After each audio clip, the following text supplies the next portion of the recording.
All right, what's up, y'all? This is your boy, y'all's chosen one. We are in the great book of Jasher. We're in chapter 32. We're starting from verse 30. This is going to coincide with the book of Genesis, chapter 33. Okay? All right, let's go. And one camp went on, and they found Esau coming with 400 men toward his brother Jacob. And this camp ran toward Esau and his people, and this ran toward Esau and his people and terrified them. And Esau fell off the horse in alarm, and all his men separated from him in that place, for they were greatly afraid. As you can remember, we're not talking about Jacob. It was these Malachim who intervened, because Jacob had prayed all night to Yah for protection. And these Malachim, in verse 29, it said, and these angels appeared unto Esau and his people as 2,000 men riding upon horses furnished with all sorts of war instruments. So angels know war. That's what the fallen angels gave men. They gave men that forbidden knowledge of war and making instruments of war and all kinds of things. And they appeared in the sight of Esau and all his men to be divided into 4 camps with 4 chiefs to men. See that? And verse 30 coincides with Genesis 33 verse 1. And the whole of the camp shouted after them when they fled from Esau. And all the warlike men answered, saying, surely we are the servants of Jacob, who is the servant of the Almighty, and who then can stand against us? And Esau said unto them, O then, my lord and brother Jacob is your lord, whom I have not seen for these 20 years. And now that I have this day come to see him, do you treat me in this manner? And the Malachim answered him, saying, as Yah liveth, were not Jacob of whom thou speakest thy brother, we had not let one remaining from thee and thy people, but only on account of Jacob will we do nothing to them. And this camp passed from Esau and his men, and went away. And Esau and his men had gone from them about a league, when the second camp came toward him with all sorts of weapons. Also. And they also did unto Esau and his men as the first camp had done to them. And when they had left it to go on, behold, the third camp came toward him, and they all were all terrified.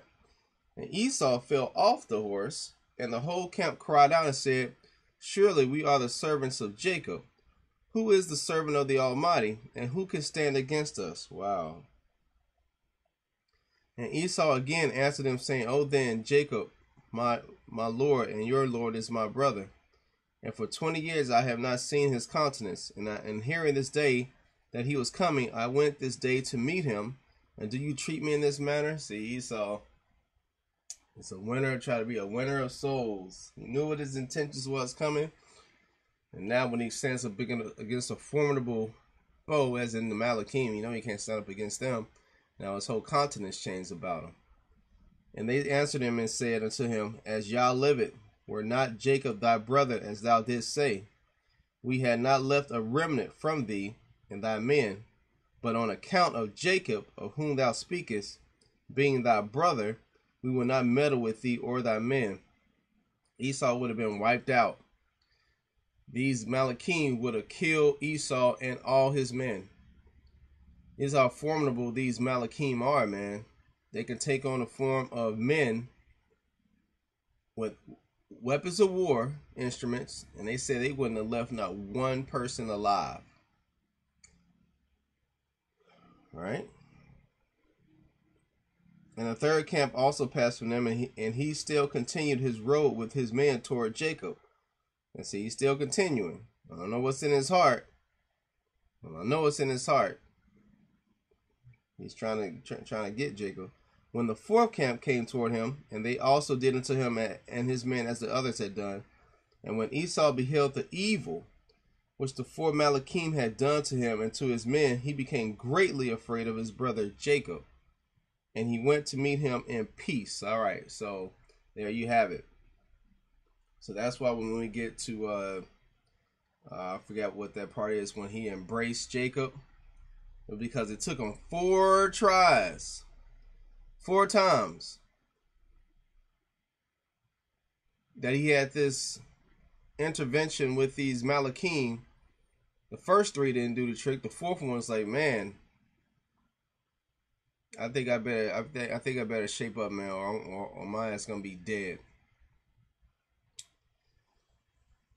All right, he met him with peace. And Esau concealed his hatred against Jacob because he was afraid for his life. Only because he was afraid for his life. Not because in his heart that it was his brother and that he loved his brother, but only because he feared for his life. That's the only reason why he did that. And because he imagined that the 4 camps that he had lighted upon were Jacob's servants. That's the only reason. Not because it's his brother. Not because he loved his brother. Not because it's his kindred. It's because he was terrified of what these Malachim had did. And Jacob tarried that night with his servants in the camps. And he resolved with his servants to give unto Esau a present from all that he had with him and from all his property. And Jacob rose up in the morning, he and his men, and they chose from amongst the cattle a present for Esau. And this is the amount of the present which Jacob chose from his flock to give unto his brother Esau. And he selected 240 head from the flocks, and he selected from the camels and asses 30 each, and of the herds he chose 50 kine. And he put them all in 10 droves, and he placed each sort by itself, and he delivered them into the hands of 10 of his servants, each drove by itself. And he commanded them, and said unto them, keep yourselves at a distance from each other, and put a space between the droves. And when Esau and those who are with him shall meet you, and ask you, saying, whose are you, and whither do you go, and to whom belongeth all this before you, you shall say unto them, we are the servants of Jacob, and we come to meet Esau in peace. And behold, Jacob cometh behind us. It's a goddamn shame that his own brother has to do this, because he's fearing for his life. You know what I'm saying?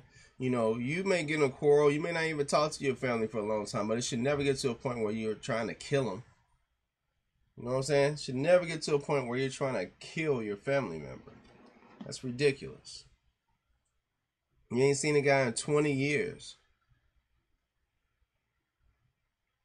And that which is before us is a present sent from Jacob, his brother. His brother Esau. And if they shall say unto you, why doeth he delay behind you from coming to meet his brother and to see his face? Then you shall say unto them, surely he cometh joyfully behind us to meet his brother, for he said, I will appease him with the present that goeth to him, and after this I will see his face, peradventure he will accept of me. So the whole present passed on in the hands of his servants, and went before him on that day, and he lodged that night with his camps by the border of the brook of Jabbok. And he rose up in the midst of the night, and he took his wives and his maidservants, and all belonging to him. And he that night passed them over the ford Jabbok. All right. And when he passed all belonging to him over the brook, Jacob was left by himself. And a man met him, and he wrestled with him that night until the breaking of the day. And the hollow of Jacob's thigh was out of joint through wrestling with him. Now that goes back to Genesis chapter 32, verses 24 through 25. All right. And at the break of day, the man left Jacob there, and he blessed him and went away. And Jacob passed the brook at the break of day, and he halted upon his thigh. That's Genesis chapter 32, verse 6. So you can see, once again, Malachim can take the form of men, physical. They can take the form of men, physical. Now, the difference between that and what the fallen angels did is that they left their original habitation and they started having sex. They started doing things fleshly with man, just like Yehoshua. He came down to earth he had a reason to come down here, but he had all the desires of the flesh, but he withstood it. He withstood women. He withstood everything. He passed the test on all measures. All right. And the sun, verse 50, and the sun rose up upon him when he had passed the brook, and he came up to the place of his cattle and children. And they went on till midday, and whilst they were going, the present was passing on before them. And Jacob lifted up his eyes and looked, and behold, Esau was at a distance, coming along with many men, about 400. And Jacob was greatly afraid of his brother. Genesis 33, verse 1. And Jacob hastened and divided his children unto his wives and his handmaids, and his daughter Dinah he put in a chest. Oh, just like it was Sarah. Abraham hid Sarah in a chest. Yeah. And delivered her into the hands of his servants. Genesis 33, verse 2. And he passed before his children and wives to meet his brother. And he bowed down to the ground. Yea, he bowed down 7 times until he approached his brother. And the Almighty caused Jacob to find grace and favor in the sight of Esau and his men, for the Almighty had heard the prayer of Jacob. Heard that prayer. What did he pray? No, he didn't say, Our Father who art in heaven. No, he prayed a prayer, And the fear of Jacob and his terror fell upon his brother Esau. For Esau was greatly afraid of Jacob for what the Malachim of the Almighty had done to Esau. And Esau's anger against Jacob was turned into kindness. Just because, not because it was his brother, but because of what the Malachim, they shook him. And when Esau saw Jacob running toward him, he also ran toward him and embraced him, and he fell upon his neck, and they kissed and they wept. Genesis 33, verse 4. And the Almighty put fear and kindness toward Jacob in the hearts of the men that came with Esau, and they also kissed Jacob and embraced him. And also Eliphaz, the son of Esau, with his 4 brothers, sons of Esau, wept with Jacob. And they kissed him and embraced him, for the fear of Jacob had fallen upon them all. And remember, Eliphaz was the one that stole all Jacob's stuff the first time when Esau sent him. Now they all crying and weeping with him. And Esau lifted up his eyes and saw the women with their offspring, the children of Jacob, walking behind Jacob and bowing along the road to Esau. Genesis 33, verse 5. And Esau said unto Jacob, Who are these with thee, my brother? Are they thy children or thy servants? And Jacob answered Esau and said, They are my children, which the Almighty hath graciously given to thy servant. 33, verse 5. And whilst Jacob was speaking to Esau and his men, Esau beheld the whole camp. And he said unto Jacob, Whence didst thou get the whole of the camp that I met yesternight? And Jacob said, To find favor in the sight of my Lord, it is that which the Almighty graciously gave to thy servant. Genesis 33, verse 8. And the present came before Esau, and Jacob pressed Esau, saying, Take, I pray thee, the present that I have brought to my Lord. And Esau said, Wherefore is this my purpose? Keep that which thou hast unto thyself. Now this is important here, because obviously, if these men looked like Jacob, and Esau thought they was a Jacob camp, it may not be important to you, but it's important to me. What color were these angels? What color were they? They looked just like Jacob, right? They were black. Well, so-called black. But that's the way they looked. And a lot of people, when they imagine Malachim and stuff, they automatically think this white thing was this white person with these wings and stuff like that. But totally not true. Totally not true. And I'm glad this book of Jasher is here. I'm glad the Most High has made information available these days, man, just to see how things were whitewashed during the Renaissance period. So you get to see for yourself how these Malachim looked unto Esau. All right. And Jacob said, It is incumbent upon me to give all this, since I have seen thy face, and thou still livest in peace. Genesis 33:10. Amen. Yeah, 33:10, I believe. And Esau refused to take the present. And Jacob said unto him, I beseech thee, my lord, if now I have found favor in thy sight, then receive my present at my hand.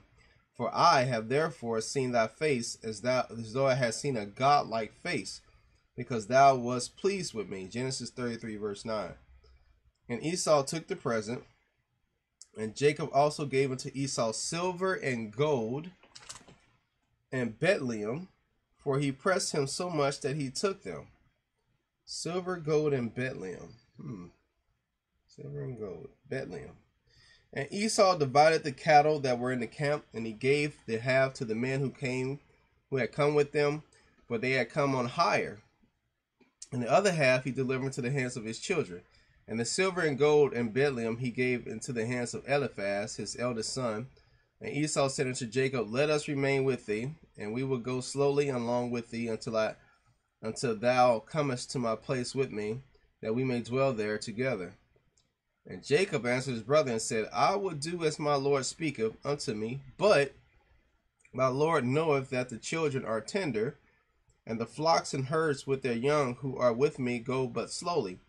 For if they went swiftly, they would all die. For thou knowest their burdens and their fatigue. Genesis 33, verse 13. Therefore, let my Lord pass on before his servant, and I will go on slowly for the sake of the children and the flock, until I come to my Lord's place to Seir. Genesis 33, verse 14. And Esau said unto Jacob, I will place with thee some of the people that are with me to take care of thee in the road, and to bear thy fatigue and burden. And he said, What needed it, my Lord, if I may find grace in thy sight? Genesis 33, verse 15.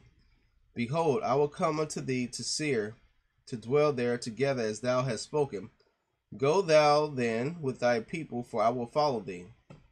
And Jacob said this to Esau in order to remove Esau and his men from him, so that Jacob might afterward go to his father's house to the land of Canaan. All right, that was this whole thing.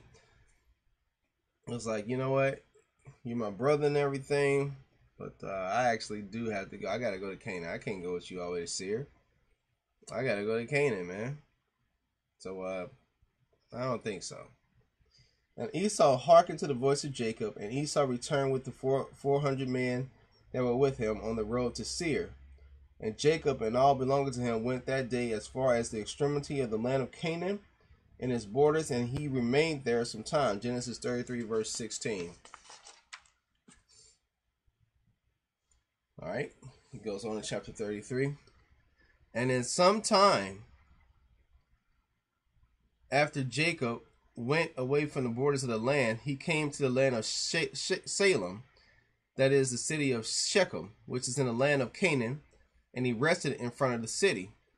And he brought a parcel of the field which was there from the children of Hamor, the people of the land, for 5 shekels. Genesis 33, verse 19. And Jacob there built himself a house, and he pitched his tent there. And he made booths for his cattle,